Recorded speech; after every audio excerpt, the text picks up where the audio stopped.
Silent Hill, uma das franquias mais clássicas do survival horror, nascendo como um rival do Resident Evil, mas que ao invés de abordar dramas envolvendo armas biológicas enquanto são protagonizados por uma espécie de herói, bem a lá um filme dos anos 80, Silent Hill apostava numa trama mais psicanalista, envolvendo traumas, remorso e o desejo dos seus personagens, isso enquanto tinham que lidar com um culto bizarro. No primeiro jogo, o enredo tratava a cidade como o verdadeiro protagonista, porém logo na sua sequência essa ideia foi deixada um pouco de lado, para focar a fundo na mente perturbada de seus personagens, dando pouca relevância ao culto no que se trata de trama principal. Para isso, os desenvolvedores se inspiraram muito nos filmes de David Lynch, especialmente Lost Highway, trazendo todo o drama surrealista muito presente nos filmes do diretor.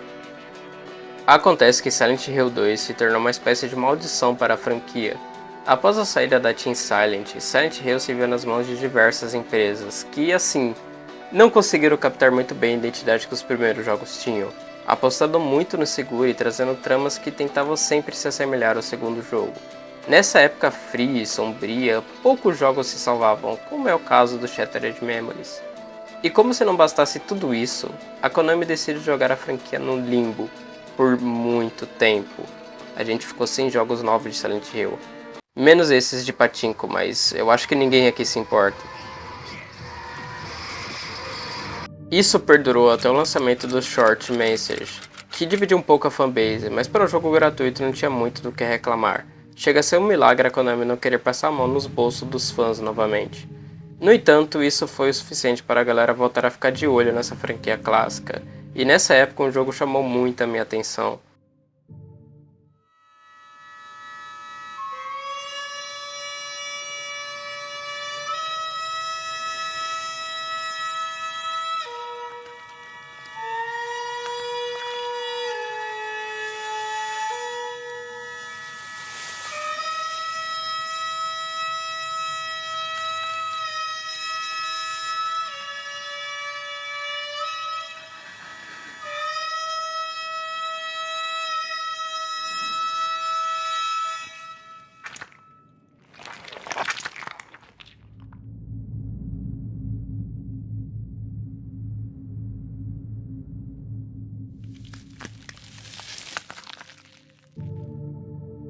Silent Hill F chegou batendo com um pedaço de ferro na cabeça dos fãs, se destacando muito pela sua temática japonesa no período Showa. O trailer mostra uma garota perdida e mentalmente instável enquanto é perseguida e agarrada por flores vermelhas. E ao final vemos que o roteiro está sendo escrito pelo Ryukishi07, que, se tu for assim como eu, não fazia ideia de quem fosse, mas ele é o diretor de Higurashi. Continua sem saber? Tamo junto, eu também não sei. Mas o que importa é que ele é um cara muito reconhecido por construir bons enredos. E com isso toda a fanbase ficou assim.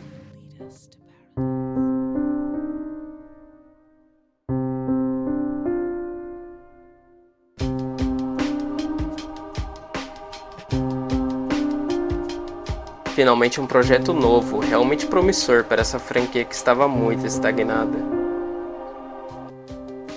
Acontece que conforme o tempo foi passando, a comunidade foi ficando cada vez mais dividida. Muitos estavam criticando que Silent Hill iria perder sua essência, que o F não remetia em nada à franquia. Já outros estavam mais otimistas com a estética japonesa do período Showa, e para apimentar ainda mais essa intriga, os desenvolvedores falaram em entrevistas que o jogo seria mais focado em ação. O que fez até eu, que estava bem otimista com esse jogo, ficar com um puta pé atrás. Mas eu estava crente que independente da gameplay, o enredo e a atmosfera seriam seu verdadeiro charme. Mas então o jogo saiu, e agora tá na hora de debater se essas preocupações estavam bem precipitadas ou não. Eu sou o Santos, e quero debater sobre esse que virou um dos meus jogos mais aguardados dos últimos tempos.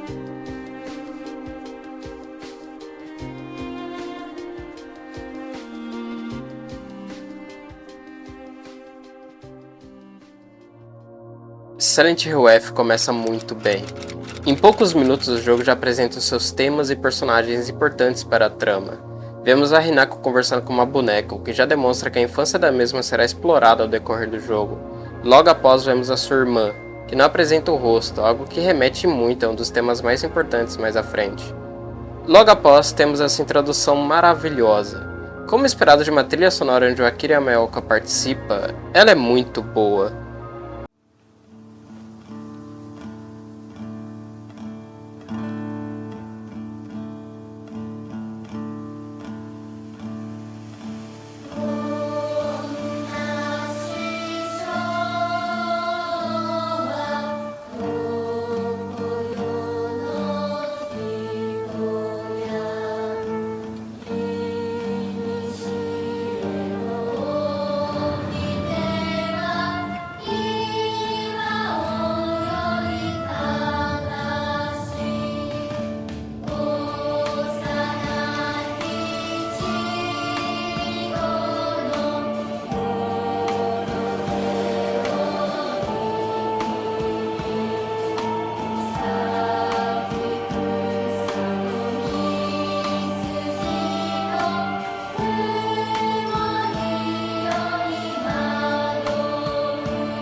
Depois vemos a Hinako saindo de casa após uma briga com seus pais, e então o jogo finalmente começa. Ao caminhar um pouco em direção à pequena e rural cidade de Ipsugaoka, ela logo nota que aparentemente a cidade está deserta, e caminhando mais um pouco, ela chega num beco bloqueado com uma carreta. Aqui já vemos o clássico terror japonês, aquela parada de explorar a quebra do cotidiano e rotineiro para causar estranheza. Isso aqui é um bom exemplo disso. Mais à frente encontramos um cartaz de uma pessoa desaparecida, e guardem bem essa informação. Finalmente se encontramos com alguém, e é justamente com a Sakuko, que se você inventar de platinar tem grande chance de tu odiar ela, que é o meu caso. Mas mais à frente eu falo sobre. Ela começa a chamar a Hinako de traidora, por algo que nós ainda não sabemos.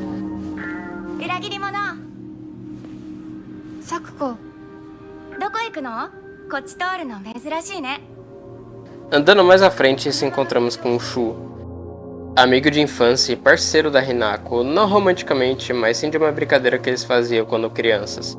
Porém é perceptível que rola um certo climinha entre os dois. Ele oferece uma caixa com cápsulas dentro, com o intuito de ajudar a aliviar as dores de cabeça que a Hinako vem sentindo nos últimos tempos.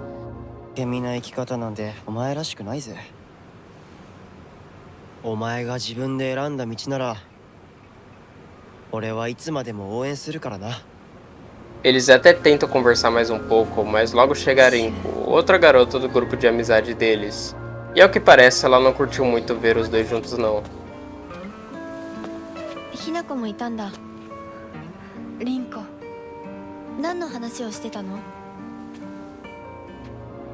Logo em seguida, chega Sakuko.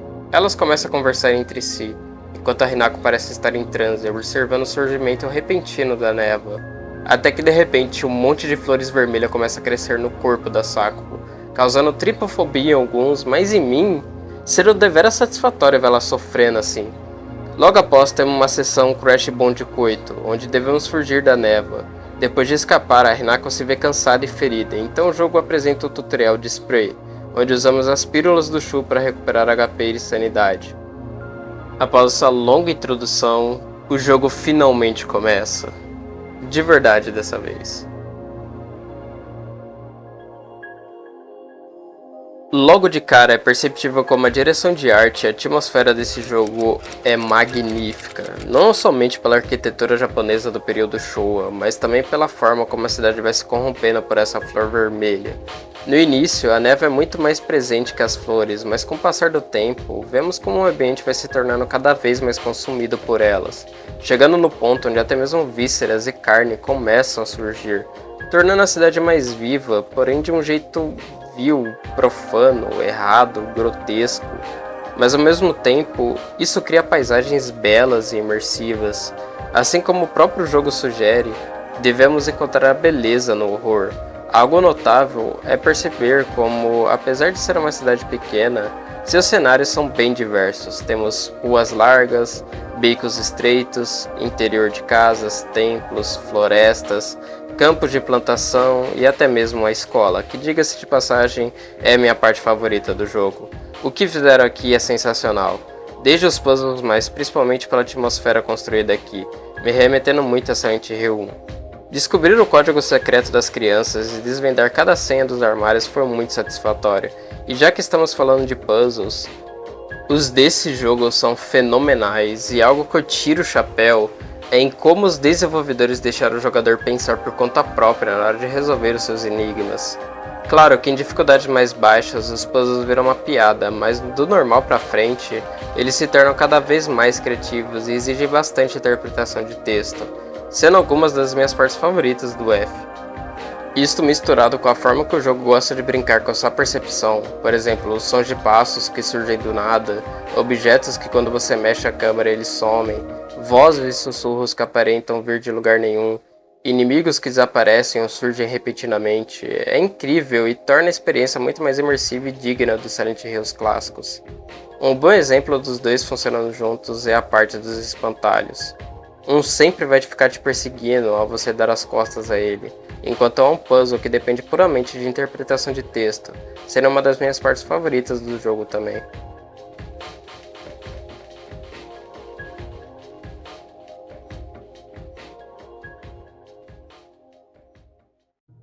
Agora chegamos no momento, na hora de citar o ponto mais controverso desse jogo, o seu combate.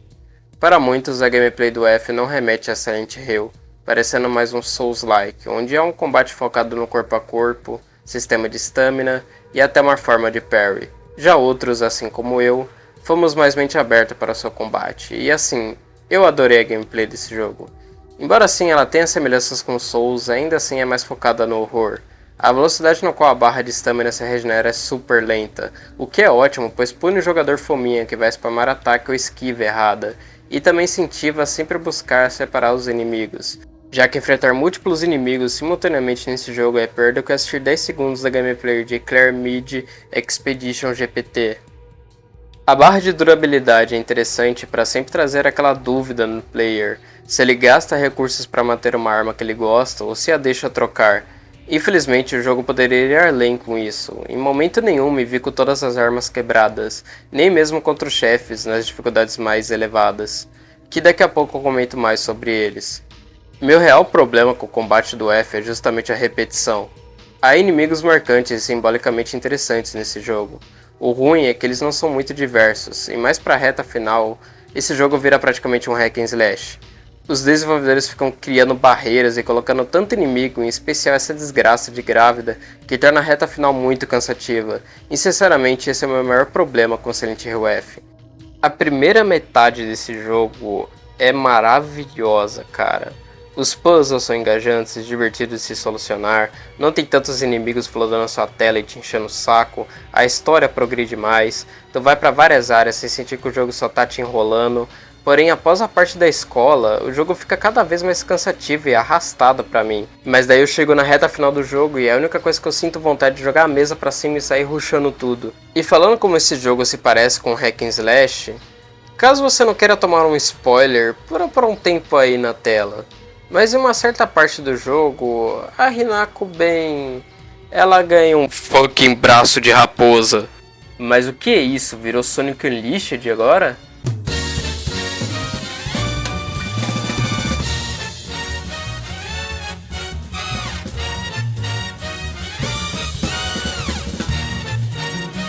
E com direito a um Devil Trigger também, tá? Apertando os analógicos ela fica mais frenética e com o braço imenso, isso à custa de uma barra que vai lentamente abaixando com o tempo. Eu imagino que é nessa parte que muitos fãs antigos da franquia vão criar mais birra em cima. Se a galera já estava estreando o combate convencional, só imagina eles vendo essa parte. E claro, né, eu não poderia deixar de comentar sobre os chefes, que é outro ponto bem controverso. Boa parte da comunidade, ao ver certos bosses, entra em choque em ver o que Silent Hill se tornou. Uma reação comum. Até eu, quando tomei spoiler sobre os outros finais, eu soltei um "que porra é essa?". Sinceramente, creio que foi um pouco too much para Silent Hill como franquia, mas que casa muito bem com o F. Pensa, a série sempre apresentou criaturas diabólicas como os deuses que o culto tanto cultua. Faz sentido que um jogo que se passa no Japão utilize da sua própria cultura para retratar isso. E também, pelo amor de Deus, no primeiro Silent Hill tinha até dinossauro e um chefe borboleta gigante. Essa parada mais exagerada sempre fez parte da franquia, porém recapitulando o que eu falei anteriormente, a atmosfera e enredo do jogo são realmente muito interessantes, mas criam um contraste notável com a gameplay, e os bosses não são exceções. O meu favorito é o último do primeiro final. Acho perfeitamente equilibrado e combina tanto com os temas propostos pelo jogo que se tornou uma luta bem memorável para mim. Porém, devo tirar o chapéu. A última batalha do True Ending é magnífica, cara. Opa, eu acabei me dando conta só agora que eu esqueci de comentar sobre os talismãs, os medalhões do jogo. E o que é isso? Cara, basicamente são acessórios de RPG. Como eu disse anteriormente, Silent Hill F ele se foca muito mais na ação do que no terror. Na verdade, eu diria que ele é um jogo muito mais de ação, com matemática, uma atmosfera de um jogo de terror, mas ele é um jogo de ação, o que não tem nada de errado, ele é bem único, na verdade, sabe, ele é um survival horror bem único. E isso basicamente são, como eu disse, acessórios de RPG. Você tem aqueles que aumentam seus status, facilita para você dar contra-ataques, aumenta seu dano e etc. Basicamente isso. É interessante porque os santuários nesse jogo eles servem para você não só salvar o jogo, mas também ofertar itens, né? E muitos desses itens que você pode ofertar são itens de cura e coisas úteis para você na sua gameplay. Então, às vezes, muitas vezes você vai falar, pô, será que eu oferto isso e melhora a minha Hinako ou deixo quieto, sabe? Então, é uma parada que, assim, serve para você buildar a sua Hinako, a sua bel vontade, sabe? É basicamente isso aí, é uma parada bem importante pra gameplay que eu acabei esquecendo de mencionar. E torna o jogo muito mais divertido de se jogar em outras jogatinas, né? Você tem uma replayabilidade maior do que o convencional da franquia, já que aqui você pode buildar a sua Hinako do jeito que você quiser. Ah, eu quero uma Hinako que tenha mais defesa, uma Hinako que tenha mais ataque, etc. Você tem essa possibilidade aí. Enfim, agora eu vou dar a palavra pro Santoro do passado novamente. Agora quero entrar de vez no seu simbolismo e explorar mais a fundo o seu enredo. Nem preciso dizer que essa parte terá spoilers também, então caso eu não queira receber nada, pula para a reta final do vídeo.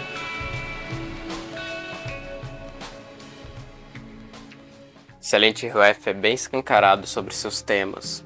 Como eu já mencionei no início, Hinako tem constantes brigas com o seu pai, por ele encher a cara de bebidas, ser imprestável e jogar todas suas frustrações em cima dela, exigindo que ela se comporte como uma garota tradicional, e enxerga sua mãe como fraca por se sujeitar a um homem assim.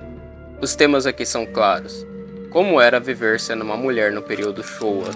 Se até hoje o Japão é um país muito sexista e machista, imagina naquela época, e é isso que Silent Hill F quer passar, como é a visão de uma garota que se recusa a ser submissa a isso. Porém, se tu acredita que o jogo é uma espécie de propaganda woke, você não poderia estar mais equivocado. Sim, como está bem óbvio, esse jogo toca em vários pontos feministas. No entanto, retrata a Hinako várias vezes como a vilã da história, e até se aprofundando mais nos personagens masculinos, mostrando que não é um simples preto no branco. Já vi gente até dizendo que esse jogo é anti-vida, por criticar duramente o casamento e em como a Hinako detesta a ideia de se tornar mãe. Mas vamos deixar algo bem claro aqui. Silent Hill F quer passar como ser uma mulher é complicado, ainda mais no período que o jogo se passa, sendo constantemente submissas a homens. Porém, o próprio jogo não trata os homens como se fossem puramente imprestáveis. A própria Hinako se torna apaixonada em um personagem que irei mencionar mais à frente. E pelo amor de Deus, dizer que isso é pura propaganda é só um pouco tardio. Silent Hill 3 mesmo, é bem mais woke. A Heather é uma adolescente porra louca que também passa por várias situações que uma mulher passa nessa fase da vida, como inseguranças sexuais, problemas com stalkers, medo da gravidez, que inclusive ela aborta esse mal que crescia nela. Não é por acaso que esse jogo é bem sangrento, afinal ser mulher é como o próprio sangue, algo que transborda sentimentos fortes, fortes como o carmesim da vida, que florescem na primavera. Sim, as flores vermelhas que perseguem a Hinako, ao meu ver, também têm correlação ao amadurecimento sexual da mulher. Não apenas simbolizando o sangue e os sentimentos fortes que carregam, mas também ao decorrer do jogo vão criando vísceras, gerando vida, porém de uma forma profana, vil e repulsiva, da mesma maneira que a Hinako se sente sobre isso. Curiosamente, elas começam a florescer mais rapidamente quando a mesma está sendo perseguida pela criatura que espreita na névoa, ao mesmo tempo que as flores que normalmente não a atacam, quando estão sob efeito dessa entidade, se tornam hostis e passam a agarrar a garota, não querendo que ela fuja. Mas fugir do que exatamente? Quem é essa criatura que tanto persegue a protagonista? Guarda isso aqui, que mais pra frente eu falo. Essas plantas também são rodeadas por tabus no Japão, já que são as lírio, aranha vermelho, famosas flores da morte, que tem tanta representação em diversas mídias japonesas. São conhecidas assim por serem encontradas próximo de túmulos e cemitérios, além de serem extremamente tóxicas. Isso explica todo esse ocultismo em cima delas. Nos trailers lembro da comunidade formando teorias sobre o simbolismo dessas flores. Muitos acreditavam que representava a culpa crescente que a Hinako sentia, onde seria fortemente ligada à morte, o que também se provou uma boa interpretação das flores. Mais à frente vocês vão entender o do porquê. Enfim, falando sobre os monstros agora, no início sofremos com as Kashimashi, que são basicamente marionetes deformadas com a aparência de mulheres, comumente portando facas.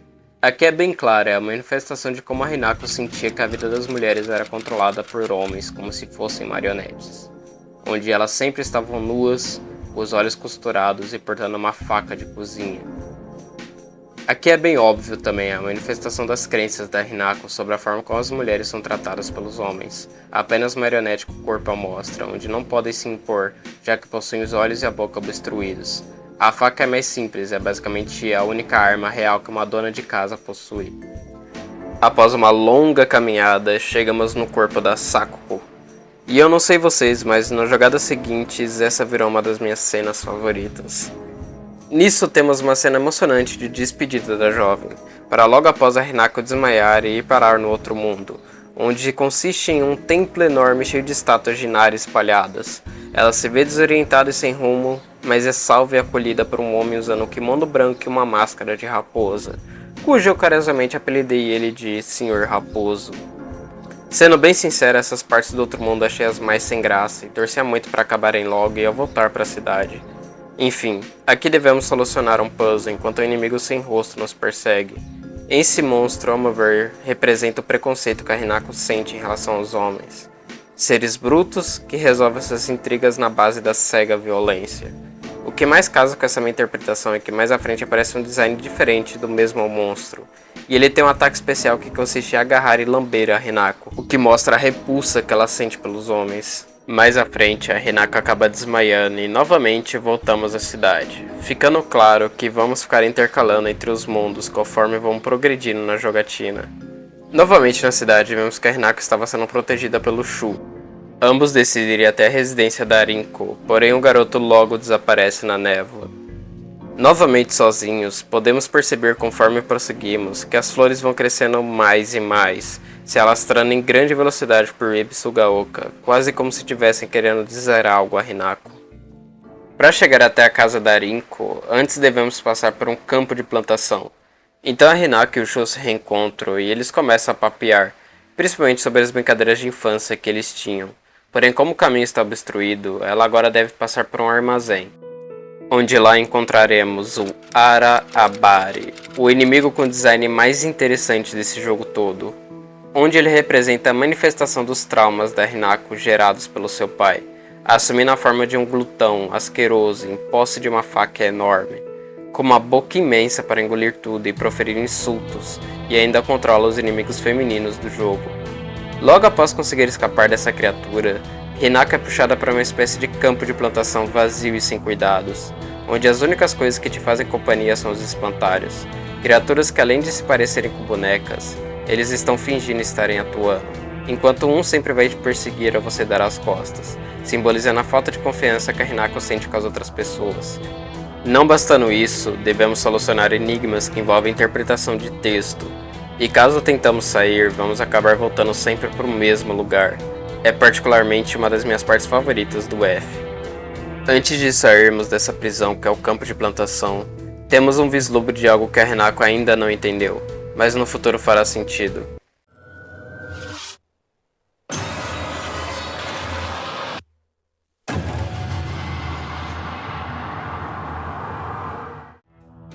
Agora liberta, enfim, chegamos à casa da Rinko, descobrindo assim que não dá para fugir da cidade pela ponte. Shu diz então para ir até a casa dele, afirmando que é o local mais seguro. Todo mundo acaba concordando, mas bem na hora de ir embora, a Hinako acaba se encontrando novamente com aquela boneca que apareceu no início do jogo. Só que dessa vez ela aparece escrevendo para não confiar na Rinko. Mas quando ela vai se virar, acaba sendo empurrada escada abaixo pela sua amiga, ficando brevemente consciente com a queda. Pra que você vai querer inimigos se tu tem amigos assim? Tá maluco? Como já era esperado, nesse tempo que ela estava brevemente desacordada no mundo real, Hinako agora se encontra novamente no templo sombrio da raposa.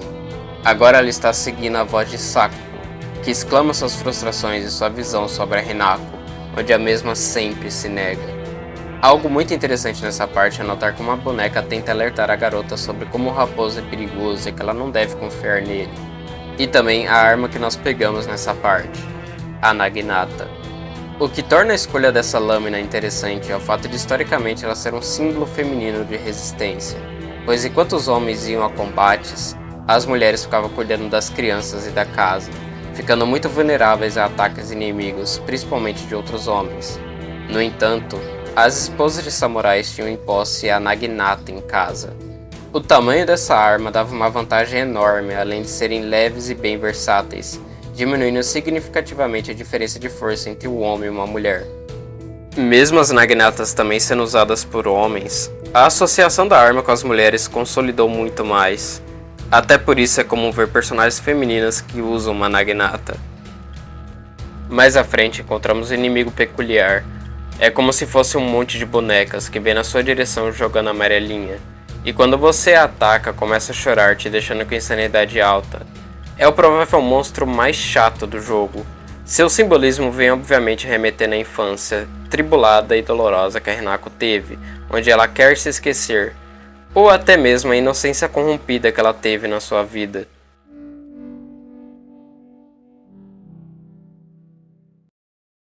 Enfim, chegamos no primeiro boss do jogo, uma representação deturpada da Sakuko. Como a Sakuko era uma garota que sempre teve envolvimento com o templo de sua família e participava trajando como uma tradicional Miko, a criatura também é assim, e ela tem uma abertura no peito, podendo simbolizar o seu estado interior e também uma enorme e corrompida boca, da qual tanto chama a Hinako de traidora. Ao mesmo tempo que diz querer purificar a Hinako, já que ela é uma garota impura. É uma batalha que deriva de muitos conceitos do shintoísmo, essa parada de purificação e ritos, onde visavam fazer uma lavagem simbólica utilizando a água e outros objetos ritualísticos, conceito esse que se repete várias vezes durante o jogo. Curiosamente, a batalha acontece em cima de uma ponte, onde em volta está repleto de água, e mais ainda, após a batalha, o raposo aparece e inicia um rito de purificação com a Hinako, utilizando adivinha o que? Água. Mas parece que a garota é impura demais para se purificar.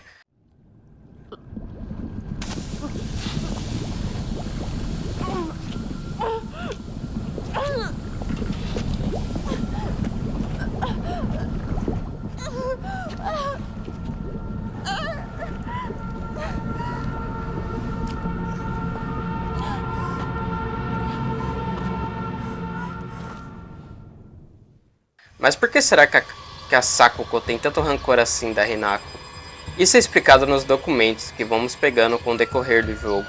Neles é explicado o passado de Sakuko, uma garota estranha que possui grandes dificuldades de interagir com os outros. É certo dizer que ela possui alguma neurodiversidade, e graças a isso era excluída e constantemente sofria bullying. Mas isso muda quando conheceu a Hinako. Ambos se tornaram amigas e com isso um trauma se formou em Sakuko. Graças à sua dependência emocional, ela teme ficar sozinha de novo.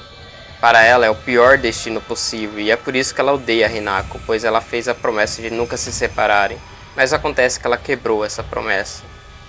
Isso explica do porquê a Sakuko chama constantemente a Hinako de traidora, afinal, ela abandonou sua amiga para ir se casar. Acordando novamente na cidade, Hinako se vê sendo ajudada por Shu, cujo nem desconfia que foi a Rinko que causou esse acidente. E aqui entra uma parte que me causou muita raiva, mas que faz todo sentido com a personagem. É que a Hinako não conta nada e nem ao menos se revolta com esse ocorrido.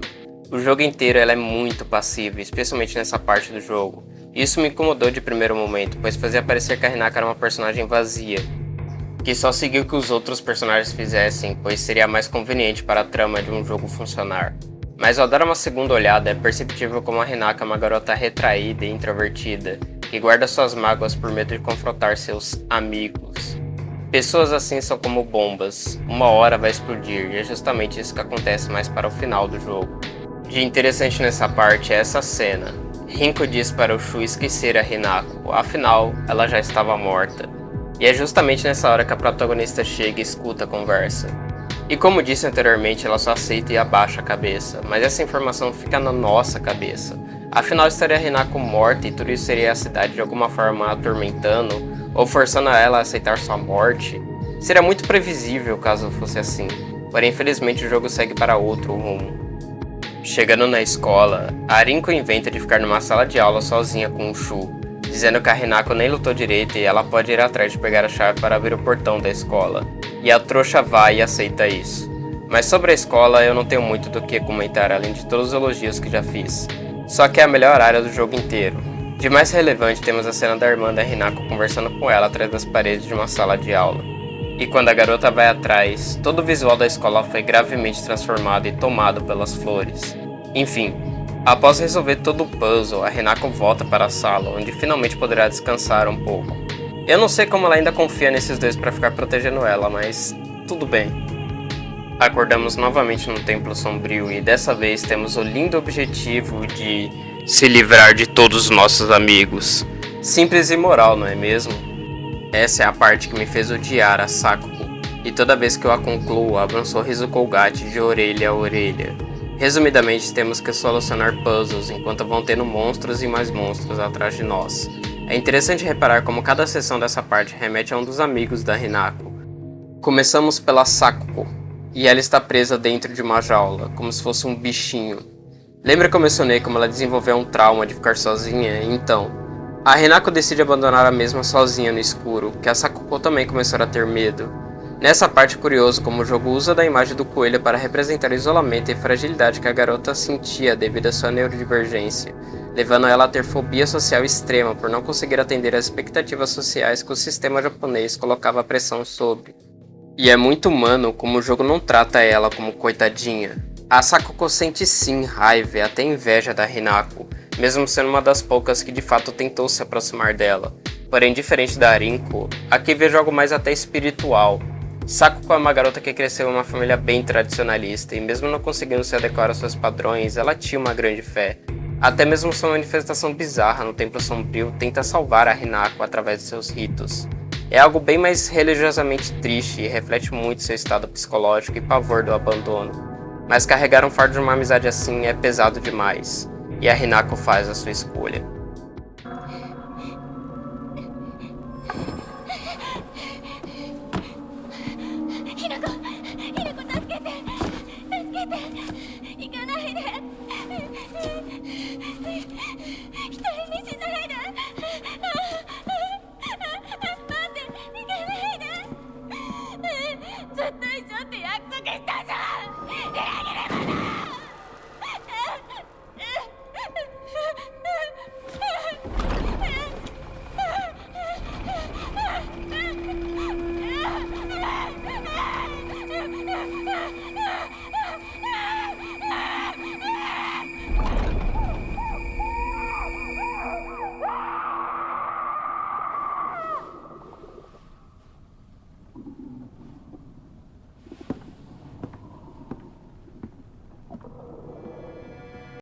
Mais à frente temos a Rinko, que está prestes a cair no mar de lava, algo quente que corrói a alma, assim como as chamas da raiva e da inveja.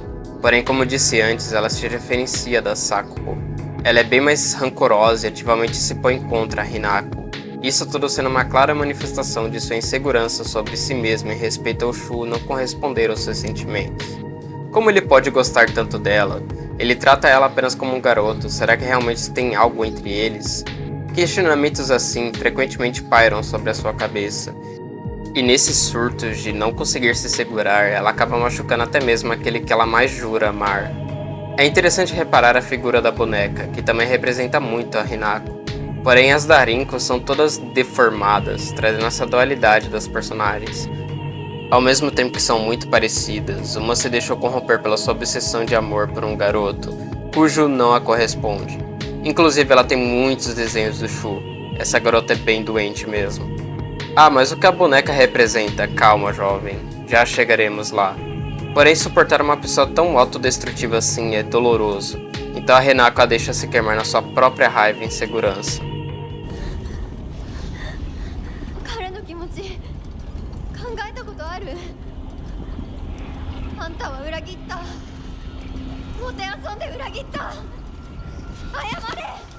その格好で今すぐ土下座して謝れ。聞こえてるんでしょ。なんとか言いなさいよ。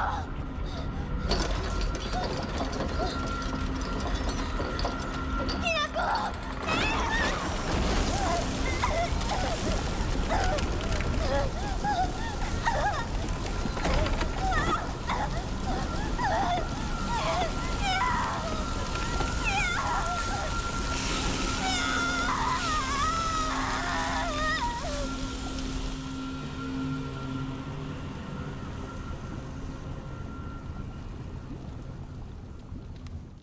Por fim temos ele, o Shu.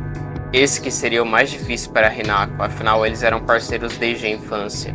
Nessa parte vemos suas obsessões.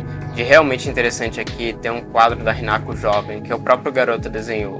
As ervas de sua família mostrando que o Shu era um ácido entusiasta em botânica e as comics que ele colecionava, que inspirou na formação da tropa espacial, da qual ele e a Hinako eram parceiros.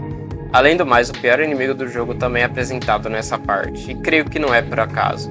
Uma figura que obviamente é uma representação repugnante da vida, talvez remetesse de certa forma ao medo que a Hinako sente de que no fundo, talvez o seu amigo, seu parceiro, a visse da mesma maneira que o seu pai e outros homens veem as mulheres, seguindo sua própria visão distorcida dela. Ou talvez isso seja um desejo obsessivo e reprimido do próprio Shu. De qualquer forma, Hinako faz sua escolha e mata ele também, e ordem de se casar com o raposo, pois afinal, é impossível construir o novo sem destruir o velho.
Após isso, a jovem garota novamente acorda na escola e descobre que seus amigos a abandonaram. Quem diria, né? Logo após tentar sair da escola, ela é emboscada pela criatura novamente, então temos mais uma das minhas partes favoritas, a da floresta. A atmosfera, a direção de arte e principalmente a trilha sonora aqui são impecáveis. É facilmente uma das partes mais imersivas desse jogo. Enfim, após mais uma fuga dessa criatura da névoa, finalmente chegamos na casa do Shu, onde a Hinako distraída acaba sendo pega pela criatura da névoa novamente, e fica nocauteada no chão. Detalhe importante é a aparência desse braço, guardem bem isso aqui. Novamente no outro mundo, temos aqui a seção mais interessante desse palácio sombrio, que é de completar o rito do pré-casamento. Coisa simples assim, nada demais, ela só vai ter que arrancar o próprio braço, ter cortado fora a pele do rosto para ser colocada uma máscara por cima, e como se não bastasse, ser marcada nas costas como se fosse um boi. Nem preciso dizer que todo esse ritual simboliza a perda da individualidade, se tornando só uma casca do que já fora para servir ao seu marido.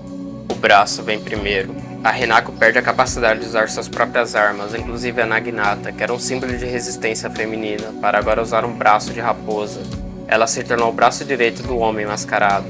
A próxima, ela perde o rosto, sua própria face, sua própria identidade, para ser só mais uma sombra do mesmo, para que sempre se lembrassem que ela pertence a ele, e o remetessem só de olhar para ela.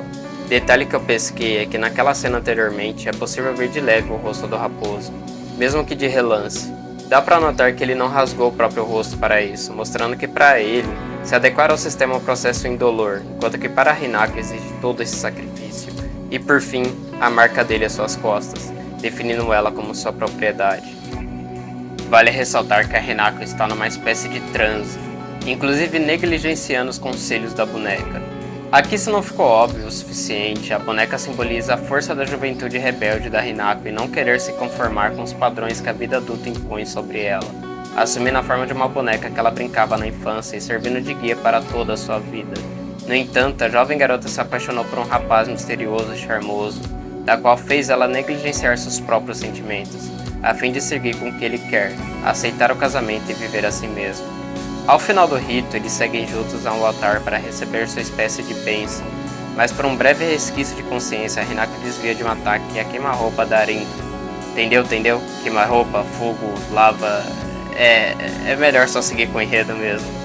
Essa criatura, tal qual a Sakuko, é uma versão distorcida da Arinko, na qual representa todo o seu ódio corrosivo, inveja fervente e sentimento de insegurança sobre si mesmo, jogando todas suas frustrações pra cima da protagonista, assim travando uma super batalha de rivais dos animes, digna de um AMV do Linkin Park. Após esse confronto insano, retornamos para Ebisugaoka, onde a Hinako finalmente fica frente a frente com a sua irmã.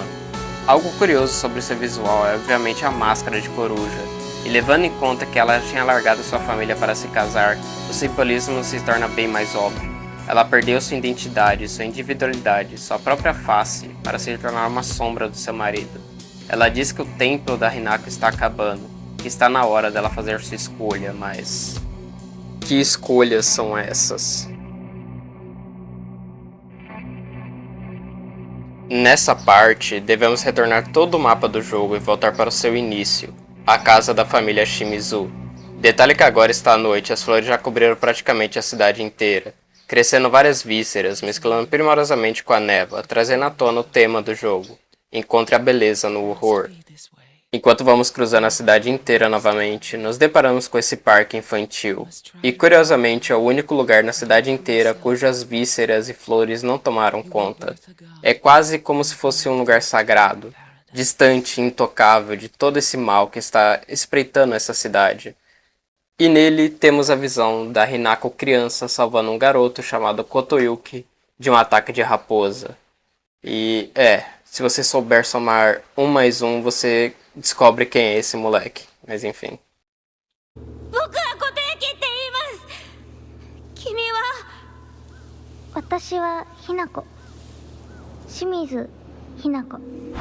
E também lembro que no início do jogo é possível ver um pôster de procurado. Pois então, aqui nos é mostrado que quem é essa garota que estava desaparecida era a própria Hinako, que fugiu da cidade vestido de noiva. Isso aqui é o puro suco de Silent Hill, fala sério. Finalmente chegamos na residência da família Shimizu, a casa da Hinako. Essa casa é uma das minhas partes favoritas também. Todo o layout dos interiores, como a própria Hinako diz, estão diferentes. Há cômodos extras e até outras versões da mesma casa. Tem um ditado famoso que diz: se você quiser conhecer alguém, vá até a casa dela. Isso é muito perceptível aqui. Toda a casa segue moldes tradicionais e é um show de simbolismos, especialmente os quartos da Hinako. Em especial o secreto, que ele é até fora do mapa. Muito interessante. Aqui mostra bastante o seu conflito interno sobre a opressão social pressionando sobre o casamento. Inclusive os principais puzzles dessa casa mostram bem o estado mental que a garota se encontra naquele momento, sobre a sua perspectiva sobre a vida nova e antiga. Em especial dos quadros e principalmente sobre o do seu quarto, que é o disparado lugar mais difícil de se acessar na casa, o que faz todo sentido, já que geralmente seu quarto será o lugar que você mais irá se sentir protegido, ao mesmo tempo que vai dificultar a entrada de outras pessoas, pois ali, naquele canto, o seu eu é mais facilmente perceptível às outras pessoas, fazendo com que tu crie uma espécie de proteção sobre o seu quarto, muitas vezes impedindo até familiares de adentrarem no seu espaço, já que ali, o seu interior é mais exterior. Nesse quarto, ela tem uma sessão psicológica consigo mesmo, numa forma bem junguiana. Hinako confronta sua sombra, sua outra eu, onde ambas ficam nessa dualidade. Essa é uma das minhas partes favoritas do jogo. Elas ficam nessa de eu acho que você sou eu, mas eu não sou você. Se indagam sobre seus sentimentos e até tentam uma barganha. É visível quão bagunçados os sentimentos da Hinako estão. Ela está completamente perdida e desesperada para escapar da sua realidade.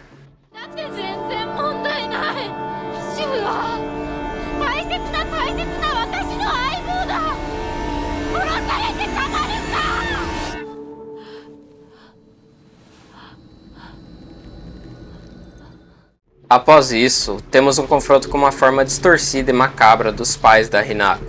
Seu pai assume a aparência de um Arabari. Lembra daqueles monstros enormes com uma boca no estômago e uma faca gigante no braço direito? Pois então, Ele é uma representação bem direta da forma como a Hinako enxerga seu pai. Então como isso explica aparecer em outros durante a gameplay? Bem, na visão da garota, todo homem casado se comporta igual ao seu pai, todos tiranos que controlam suas mulheres e as tratam com desdém. Inclusive um detalhe interessante nessa batalha é como o pai pode acabar atacando a mãe várias vezes. E se você derrotar ele primeiro, ela por sua vez perde completamente sua vontade de lutar, casando perfeitamente com um dos temas principais do jogo. Já sua mãe assume uma forma bem mais simplória, quase como se ela não tivesse o destaque nessa luta, como se fosse apenas mais uma marionete do seu pai nesse confronto. Após a batalha, ambos são recebidos por aquela criatura da névoa que vem perseguindo a Hinako o jogo inteiro. Agora finalmente podemos ver seu design. Uma criatura que usa um kimono branco, típico de casamentos, possui um longo braço de raposa e não possui um rosto. Um design muito bom, na verdade sendo a criatura mais interessante do jogo na minha opinião.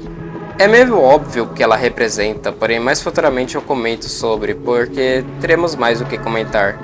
A criatura então pega os pais da garota e estoura suas cabeças, imagem tão forte que espanta até a Hinako, fazendo ela ter dores na cabeça novamente e ficando inconsciente.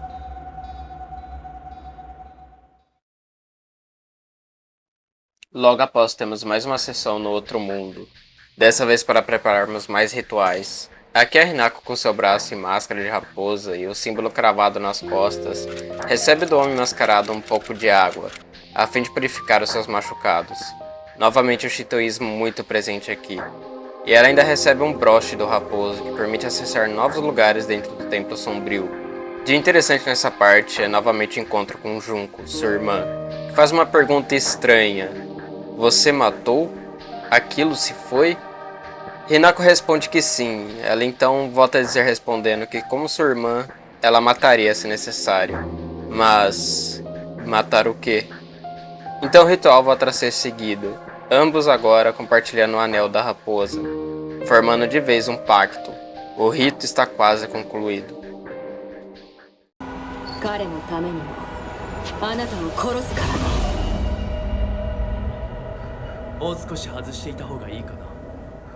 Depois de voltarmos a Ibisugaoka, Hinako surta e grita, dizendo que tudo o que está acontecendo é culpa do monstro da névoa. E logo após temos uma sequência horrorosa. Sério, isso aqui no Very Hard dá vontade de bater a cabeça na parede tão insuportável. Basicamente consiste em perseguir a criatura e eventualmente terão momentos onde devemos enfrentar uma horda de inimigos, cujo objetivo principal é matar aquela criatura grávida, que é só o inimigo mais chato do jogo inteiro, e pior, diversas vezes em sequência. Isso até pode ser intencional, porém não deixa de me incomodar e muito. Como eu já disse antes, acho a segunda parte desse jogo mais fraca e para piorar, os devs começam a te forçar a entrar em combate em hordas, sendo que o jogo inteiro é programado para você enfrentar um de cada vez. Se tu inventar de peitar vários bichos ao mesmo tempo, você vai tomar um sacode, mas como disse, acredito que seja intencional, pois o jogo está querendo passar a aflição que a Hinako está sentindo, com o círculo se fechando à sua volta, o momento da decisão chegando. Porém, jogada subsequente fica um porre esse exceto de lutas em hordas que o jogo taca na reta final sem nenhuma moderação. Enfim, após uma das minhas maiores críticas, Hinako se depara novamente com a criatura, que a derrota facilmente e logo em seguida sua irmã aparece. E para surpresa de ninguém, ela está do lado do raposo, querendo que ela se case, e logo em sequência ordena que o monstro mate a Hinako.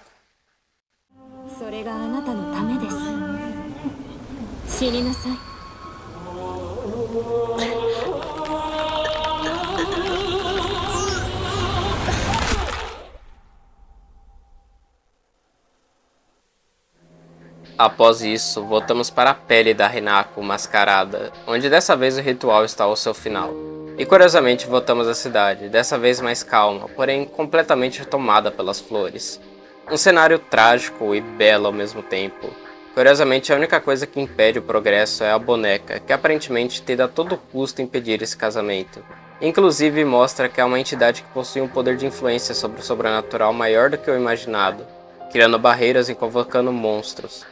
O que te faz se questionar, o que é essa boneca e ela realmente está querendo nos ajudar?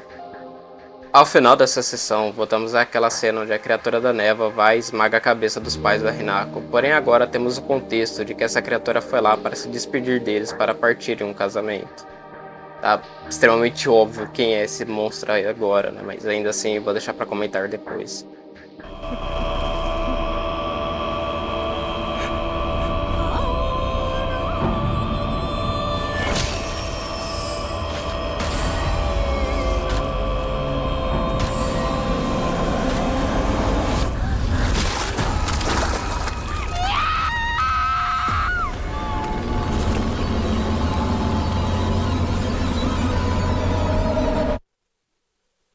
Acordamos então no Templo Sombrio novamente. No entanto, percebemos que estamos controlando a Hinako que estava no outro lado. A boneca então aparece e diz que devemos salvar a Shimizu Hinako, dessa vez para a reta final, que consiste em algumas hordas até chegar no boss final. Sério, é bem cansada essa segunda parte. Após finalmente passar por tudo isso, toda essa encheção de linguiça, chegamos no altar que rolaria a cerimônia e conclusão do rito. Mas quem espera lá não é nenhum marido, mas sim sua própria irmã, que se espanta ao ver que a garota ainda se agarra à vida. Onde elas têm ali uma breve discussão. A Hinako surta e diz que a Junko não sabe nada como ela se sente, como que ela pode ficar do lado deles. Então a jovem começa a tomar aquelas pílulas de remédio que o Shu preparou e entregou para ela no início do jogo. Se lembram? E curiosamente, na residência do Shu, vemos no seu quintal umas plantas brancas. Plantas essas que você não for leigo na franquia vai notar diretamente que se trata de Cláudia Branca, uma espécie que se origina de Silent Hill, cujo possui enormes propriedades alucinógenas. Eles eram usados pela Ordem, o principal culto antagonista da série, já que segundo eles mesmos, a planta te fazia ter um encontro com os deuses. Então seria toda a história de Silent Hill fruto da chapação dos personagens? Não, nem mesmo no F. Sim, há muito do que se está fazendo a Hinako estar sendo atormentada tem a ver com essas pílulas que ela toma para relaxar e aliviar o seu estresse, tornando ela uma dependente química, uma drogada. Só que ao mesmo tempo tem muito misticismo durante o jogo que pode passar batido para olhos mais desatentos, tornando esse mistério de o que é real ou não, do que é a influência das drogas ou do sobrenatural nessa narrativa muito interessantes. É então nesse surto que a Hinako vai se deparar novamente com a criatura da névoa, que caso não tenha ficado óbvio, esse monstro é a própria Hinako, aquela que aceitou o casamento e perdeu sua própria identidade, indo contra o espírito infantil de nunca ceder e batalhar contra o sistema por seu espaço, sem abdicar daquilo que torna você quem você é. Sim, é isso que a boneca significa. Ela é a voz da Hinako jovem que guia a mesma desde a sua infância, influenciando nessa sua forma distorcida de ver o mundo. Isso é algo que me incomoda na escrita desse jogo, na verdade. Como tudo é muito simplesmente exposto na sua cara, chamando o player de burro e incapaz de interpretar algo sem estar estampado na cara o tempo inteiro. Quer dizer, nem pra tentar deixar meio subentendido quem a criatura da névoa é, os caras literalmente expõem isso da maneira mais indiscreta possível. Porém sinto que isso é de certa forma também bem proposital. Digo, tem tanta mais informação por trás da trama que torna sua interpretação da mesma diferente do que aparenta a princípio. Então a batalha final acontece. Hinako contra Hinako. Uma batalha intensa e, sinceramente, o meu boss favorito do jogo. Não só por toda essa carga simbólica, mas também por ser divertido de se enfrentar e visualmente um dos mais grotescamente bonitos também. Novamente trazendo uma das principais ideias dessa obra. Algo interessante é como é impossível perder aqui. Você tem pílulas infinitas no inventário e mesmo que caia em combate, Hinako irá se reerguer, até jogar toda a sua culpa, toda a sua frustração e fúria em cima da criatura, em cima de si mesma. Após um intenso confronto, tudo começa a ruir. Então entramos em uma das melhores sessões do jogo na minha opinião, onde simplesmente devemos fugir, mas a Hinako está completamente drogada. A câmera vai ficando bagunçada, pílulas sem parar começam a surgir do chão. Ela começa a sentir dores de cabeça que a teleporta para outros lugares, e enfim chegamos no final do corredor para escaparmos do templo. Vemos então cada vez mais e mais cápsulas no chão, enquanto uma luz vermelha passa pela fresta do portão e sons de sirene ecoam por aquele espaço. Mas ao sair, Hinako se depara novamente com a sua outra eu. A câmera se distancia num plongé, mostrando a fragilidade que a mesma se encontra. Então o jogo acaba. Então sobem os créditos e depois vemos que rolou assassinatos nesse casamento. E no local do crime vemos as cápsulas vermelhas. Então, verdadeiramente, acaba o que te deixa pensando, o que caralhos foi esse final repentino? Mas apesar disso, esse é um dos meus favoritos, justamente por esse fator surpresa, e pelo quão cruel ele é. Neste final, a Hinako fica presa numa luta eterna consigo mesma, não havendo uma saída, uma decisão, cuja sua única válvula de escape era se dopar com os remédios que seu próprio parceiro lhe entregou. Assim então, indo até o surto, nenhum lado venceu. Ela não resistiu ao sistema e se tornou estoica, como seu lado infantil quer, mas também não se entregou ao casamento, consequentemente perdendo a sua identidade. Mas peraí, você está falando de finais no plural. Isso significa que possui outros finais, não é? Exatamente, meu caro Frost atencioso. Silent Hill F ao todo possui 5 finais, sendo este um no qual o jogo te deixa locado na primeira jogatina, significando que caso deseje saber mais sobre essa história e talvez achar um final mais positivo para Hinako, devemos ir ao NG+. E particularmente, eu acho isso genial. Genial de verdade. Pois isso é a parada mais Silent Hill em anos. O protagonista que fica preso sendo atormentado pela influência da cidade, consumindo todo o seu anseio e fazendo a mesma enfrentar seus mais obscuros sentimentos, num ciclo eterno onde tudo se repete, porém a mudança só ocorre através dessa própria repetição. Com cada jogada a mais, o contexto da história vai mudando. Ganhamos mais informações, novos lugares para explorar e até novas armas que se mostram importantes para a resolução desse quebra-cabeça. Novamente, como disse antes, é genial, e o jogo brinca muito bem com isso. Como por exemplo, logo na intro, por um frame, vemos a cidade completamente tomada pelas flores vermelhas. E agora que chegamos nessa etapa do vídeo, quero comentar algo que sempre estive curioso. A impressão cuja Hinako me passava era de uma mulher mais velha, sabe? Quer dizer, olha o seu rosto, ela parece ser muito mais madura que seus amigos, muito mais velha. O que me faz pensar que a mesma se vê como uma adolescente ainda. Ao meu ver, simbolizando como um casamento arranjado, ainda mais naquela época, é uma cultura deplorável.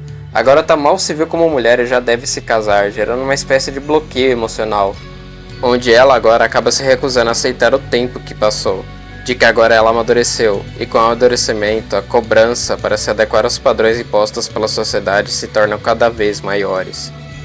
E agora novamente falando sobre os NG+, é muito curioso como as informações que o jogo vai te entregando conforme você vai progredindo, as mudanças que vão acontecendo, novos lugares que você vai entrando, novos documentos que você vai ler, né? Inclusive os da Sakuko, que esse é o motivo de eu odiar ela, porque eu inventei de platinar esse jogo, e por conta de eu inventar de platinar, eu perdi um desses itens, né, desses diários da Sakuko, e por conta disso eu tive que começar um save virgem de novo, começar um save do zero, só pra ir no ING mais 3, zerar o jogo mais 3 vezes, só pra pegar todos os documentos dela e platinar o jogo. Sério, cara, quem inventou esse troféu merece levar um tiro na cara, irmão. Puta que pariu. E não só eu que sofri com isso, viu? Muita gente sofreu com isso também. Mas é interessante também como o jogo vai acrescentando novos lugares, novos designs de inimigos. Enfim, vai mudando muito e, como eu falei, isso é a parada mais Silent Hill em anos. É a parada mais genial desse jogo pra mim.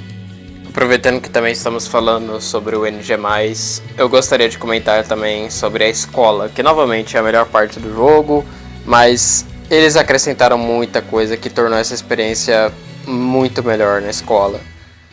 E uma delas é justamente o jogo da raposa, que é basicamente um jogo onde tem umas cadeiras lá e a raposa vai definir o futuro de cada um, sabe? Onde todo mundo vai ser amaldiçoado, mas um vai ter o desejo realizado.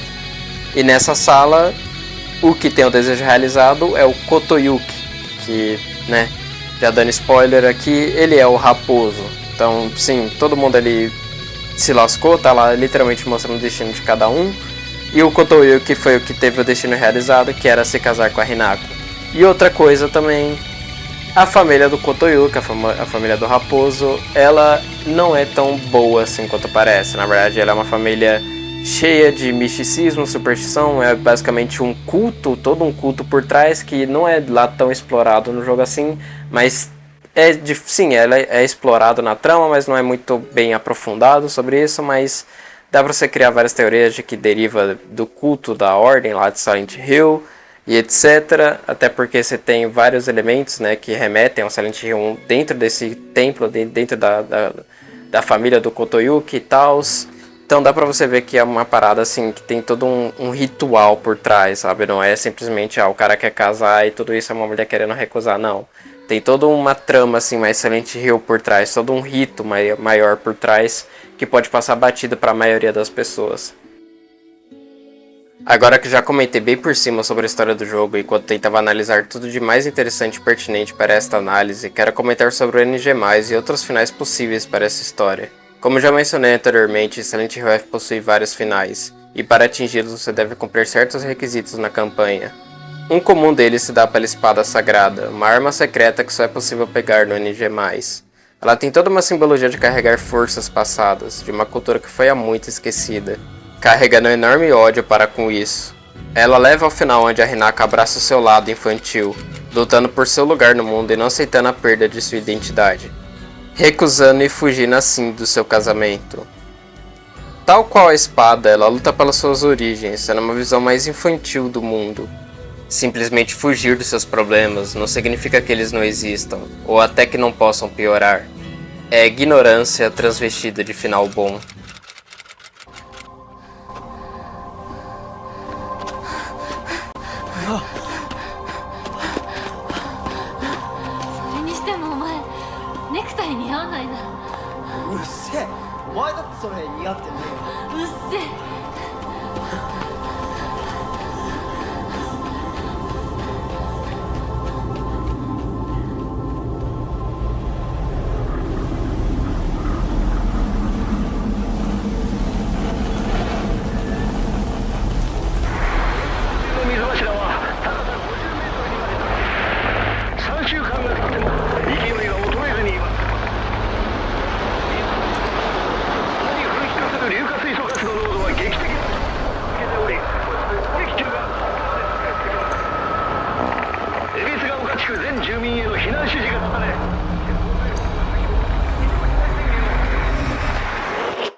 Já para o próximo final, o famigerado final ruim, devemos dar um jeito de purificar a espada usando um líquido muito remanescente do primeiro Silent Hill, o Agalfotes, ou Agalpotes, sei lá como se pronuncia isso, conectando os dois jogos através das seitas, mostrando que o culto a Inari tinha assim muitas similaridades com a ordem da cidade de Silent Hill, e ainda tem gente que diz que o F não tem nada a ver ou ao menos ligação nenhuma com o resto da franquia, né? Lembra que eu disse como cada nova zerada é como se fosse um novo ciclo? Pois então, no primeiro final, Hinako se dopa, negligenciando ambos seus sentimentos a fim de conseguir escapar de sua realidade. No segundo final, Hinako para de tomar as cápsulas e aceita a boneca, seu lado mais infantil, escapando do casamento junto de Shu. Já neste novamente, ficamos sem tomar as pílulas e pegamos a espada, porém dessa vez vamos purificá-la, abandonando todo o seu ódio, simbolizando assim a Hinako abandonando sua própria raiva, seus próprios sentimentos, sua própria vontade de lutar por sua identidade, para se adequar ao modelo que a sociedade impõe sobre a mesma, aceitando o casamento e colocando sua máscara social. Neste final descobrimos que Shu é quem propositalmente dopava a Hinako com suas cápsulas, já que ele a amava e não queria perdê-la para outro homem que ela mal conhece. Neste final aparentemente tudo termina bem, mas na última cena vemos o rosto da Hinako desesperada, assustada e gritando para que isso não seja real. É o pior final do jogo na minha opinião, a perda total da sua identidade, abdicando até mesmo da sua vontade para se adequar a um molde social. そろそろ中に入ろう。肩を冷やす。はい。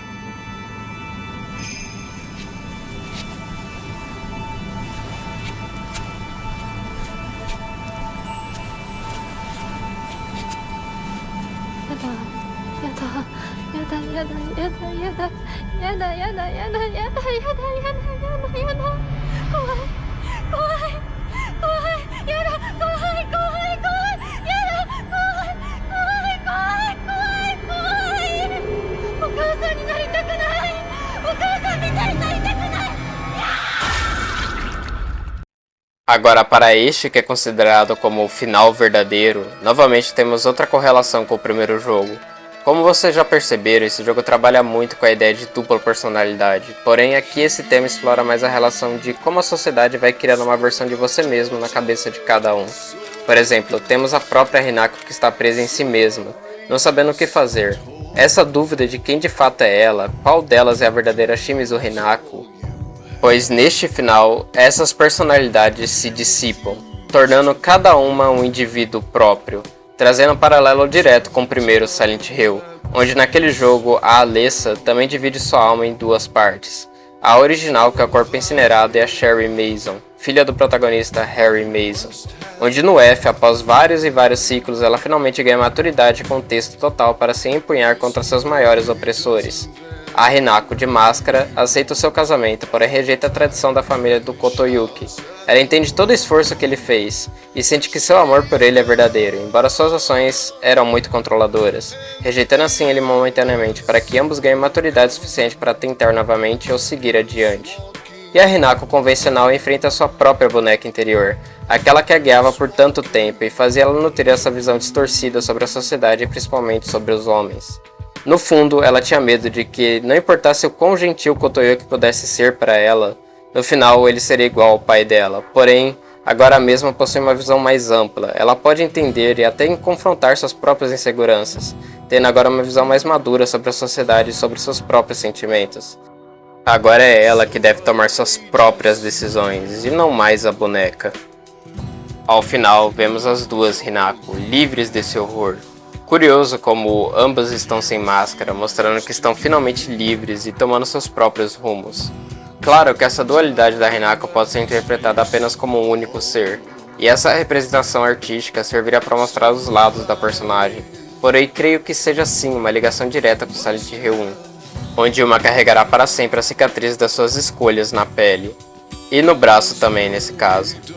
É curioso como esse final é belo, contrastando com todo o resto do jogo, onde era mais predominante a influência do horror e macabro. Porém, assim como a Hinako conseguiu achar seu espaço, não perdendo sua identidade, encontrando seu eu, apesar de todo o conflito interno e compatibilidade para com a sociedade, nós poderemos apreciar com outros olhos o horror. Uma flor tão venenosa e nociva para seres humanos pode ser tão encantadora e cheia de significados, como a maturidade nascida de grandes ciclos. Podemos verdadeiramente encontrar uma beleza no horror. Silent Hill F foi uma montanha-russa de emoções para mim. Após tantos anos esperando algo novo dessa franquia, ter finalmente um jogo novo que honra e entende os clássicos é quase como um pesadelo, lentamente se tornando em um sonho. Certas coisas me desapontaram sim, particularmente odiei como muita coisa é só extremamente estampada na sua cara. Porém, como disse antes, creio que isso seja intencional, já que a verdadeira profundidade na trama não está tão jogada assim, demandando assim do jogador uma maior percepção e boa vontade de, assim como a Hinako, experienciar vários ciclos para assim ganhando mais contexto e ir amadurecendo junto da trama, se tornando assim um dos jogos que mais me marcaram neste ano. E conseguiram me cativar a querer falar mais e mais sobre o mesmo. Então sim, valeu a pena esperar por essa joia tão autêntica e experimental que se destaca no meio de survival horror com tranquilidade, se equiparando até mesmo a clássicos do PS2. Se você assistiu até aqui e aguentou eu falando por 1 hora, eu de verdade lhe agradeço muito. Esse vídeo atrasou mais do que ele deveria ter atrasado e enfim, eu queria ter soltado ele há muito tempo atrás, bem próximo da época que o jogo lançou, até porque eu joguei esse jogo no lançamento, eu platinei ele no mesmo mês que ele lançou, acho que não, ele lançou no meio de setembro, se eu não me engano, eu platinei ele no mês depois, mais ou menos assim, mas enfim, o jogo lançou, pouco tempo depois eu já tinha até platinado o jogo, você vê o quão intenso eu tava com esse jogo, sabe, o quão imerso eu tava nesse jogo, e eu queria mostrar assim como que eu gostei desse jogo, sabe? Até porque eu sou muito fã de Silent Hill, eu queria demonstrar como que essa franquia é muito especial pra mim. Eu gostei bastante desse jogo, apesar de suas falhas, apesar de suas críticas, mas enfim.